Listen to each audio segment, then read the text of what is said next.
আপোনালোকে কি দেখিছে এই সমষ্টিটোত?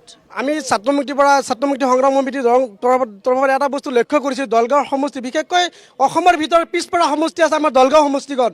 সেইখন সমষ্টি কিছুমান বিষয়ববীয়াই ক'লে যে আমাৰ দলগাঁও সমষ্টিৰ উন্নয়ন হৈছে, শিক্ষাৰ ক্ষেত্ৰত উন্নয়ন হৈছে।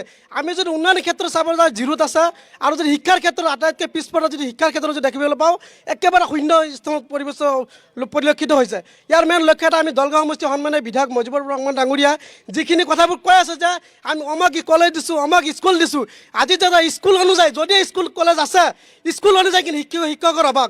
এইখিনি আপোনালোকে বিধানসভাত মাত মাৰিব লাগিছিল, এইখিনি বিভিন্ন ঠাইত কথাবোৰ উত্থাপন কৰিব লাগিছিল। মই এইখিনি ইউটিউবৰ প্ৰতিনিধিবিলাক আহ্বান জনাওঁ, দলগাঁও সমষ্টিৰ সন্মানীয় বিধায়ক যিহেতু আপোনালোকৰ বিজেপিৰ লগত ডাঙৰ এটা এলায়েন্সৰ ডাঙৰ এটা গুৰুত্বপূৰ্ণ দলত নিয়োগত আছে। মই ভাবোঁ আপোনালোকে এইখিনি কৰিব লাগে, কাৰণ আমাৰ পিছপৰা এৰিয়া সংখ্যালঘু এৰিয়া। আপোনালোকে দেখা পাই আছোঁ আমি এজন স্কুলৰ সহকাৰী শিক্ষক হৈ কিনে যিজনে ইউটিউবৰ প্ৰচাৰ লৈ বেনাৰ লৈ পতাকা লৈ উত্তোলন কৰি আছে আৰু কৈ আছে ইউটিউব জিন্দাবাদ, ইউটিউবত জিন্দাবাদ। এইবোৰ কি চৰকাৰে এইখিনি এইবোৰ দেখা পায় নেকি? একচুৱেলি এইটো হ'ব নালাগে। আমি ভাবোঁ আমাৰ স্কুল ক্ষেত্ৰত স্কুলৰ উন্নত।